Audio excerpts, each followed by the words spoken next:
Hey everybody, how's it going? My name's Alex Diaz with Inertia Movie Reviews, and today we're going to be reviewing the movie Mission Impossible Rogue Nation. When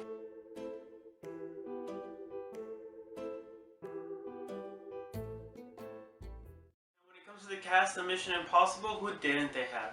They had Tom Cruise playing Ethan Hunt, Jeremy Renner playing William Brandt, Simon Pegg playing Benji Dunn. They had Ving Rhames playing Luther Sickle. They had Rebecca Ferguson playing Isla Faust. They had Sean Harris for playing Solomon Lane, which I think wins the award of coolest name on the movie. And last but not least, they had Alec Baldwin as Alan Huntley. The movie Mission Impossible Rogue Nation is about Ethan Hunt and his team of IMF agents who are trying to take down the Syndicate. The Syndicate is an evil organization that at the same time is trying to take down the IMF. So that's pretty much what the movie goes to. It's a classic spy movie. A good versus bad, one organization versus the other organization, who will win? Ultimately, I mean, I guess you can figure it out. It's not too hard to figure out in these spy movies. Anything, Mission Impossible has turned into the American James Bond, which I don't mind, because I love spy movies. Now, there were a lot of amazing things about this movie, and at the same time, some things I didn't really like as well. But one of the main things that I really liked about the movie were the characters. The characters, you grew to know them, especially now since it's a franchise, a Mission Impossible franchise. And like always, one of my favorite actors, or one of my favorite characters, have been Benji Dunn. And he did a fantastic job, and he's always funny, he's always good. And I believe it was the last one where he actually became a field agent. And now in this one, he is a field agent, and he's running missions and doing all that good stuff.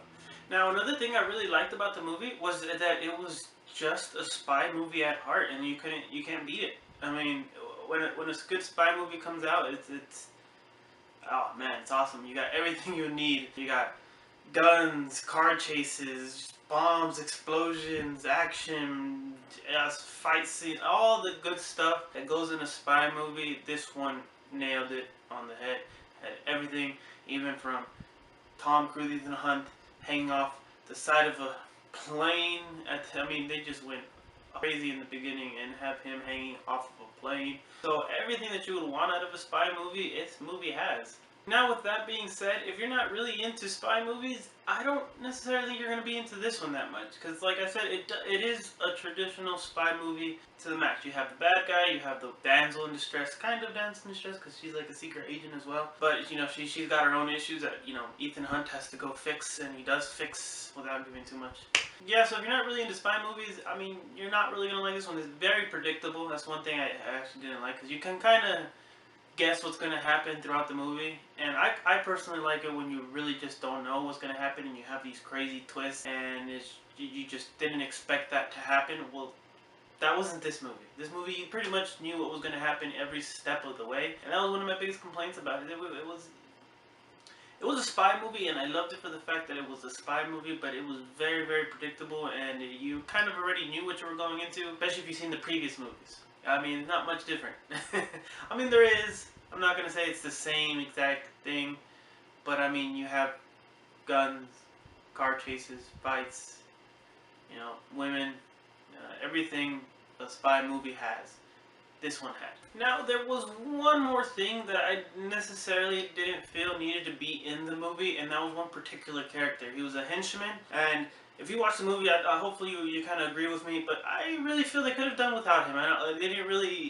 They kind of explained a little bit about him, but that was really about it. They didn't really do much with him. He just kind of came in sometimes and got the crap beaten out of him a few times. And that was basically it. I really think they could have done without that, and the movie would have been just fine with him.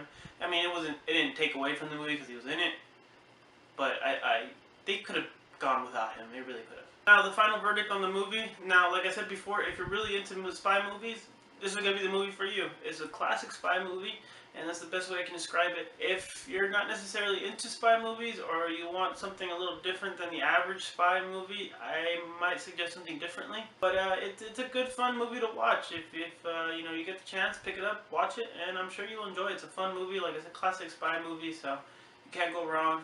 And it was a good movie. Thank you again for watching. This is Alex Diaz with Inertia Movie Reviews. If you like what you saw, please feel free to give it a big thumbs up and hit the subscribe button below. Thank you again for watching, and until next time.